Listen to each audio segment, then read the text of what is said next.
This is the one of the most beautiful roads. Hii ni barabara kuu ya kutoka Tabora kuelekea Mpanda, barabara iliyonyooka. But hapa niko na kitu nilikuwa nakuwajulisha. Hii ni barabara mahali hapa kuna wanyama wa pori, wanyama kali kama vile simba, chui, nyati, ndovu. Hao wanyama unaweza kuwataja. Na ile kitu fani niliona simba moja hapa. But nikisonga hivi nikakutana na wasee wakilisha ng'ombe pale. They are there. Nikuuliza jamaa, na mbona huyu mtu ako huko ana ng'ombe na kuna simba na hii kichaka, hii eneo itembeangi watu kwa mguu? Akaniambia those guys they are called Wasukuma. Na wanakuanga na madawa zingine mbaya. Madawa zingine kali sana. Yaani anakuwa na hiyo dawa, akikutana na simba hivi anamnyoshia mkono, simba anapotea. Anakutana na simba akitaka kukuja kula ng'ombe zake, ananyoshia mkono na kula. Even those guys they sleep there. They don't fear anything.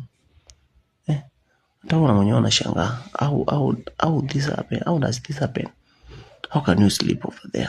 Ukiambiwa uende pale umekuliwa na ukasaulika saa. This is the one of the most beautiful roads. Hii ni barabara kuu ya kutoka Tabora kuelekea Mpanda, barabara iliyonyooka. But hapa niko na kitu nilikuwa nakuwajulisha. Hii ni barabara mahali hapa kuna wanyama wa pori, wanyama kali kama vile simba, chui, nyati, ndovu. Hao wanyama unaweza kuwataja. Na ile kitu fani niliona simba moja hapa. But nikisonga hivi nikakutana na wasee wakilisha ng'ombe pale. They are there. Nikuuliza jamaa, na mbona huyu mtu ako huko ana ng'ombe na kuna simba na hii kichaka, hii eneo itembeangi watu kwa mguu? Akaniambia those guys they are called Wasukuma. Na wanakuanga na madawa zingine mbaya. Madawa zingine kali sana. Yaani anakuwa na hiyo dawa, akikutana na simba hivi anamnyoshia mkono, simba anapotea. Anakutana na simba akitaka kukuja kula ng'ombe zake, ananyoshia mkono na kula. Even those guys they sleep there.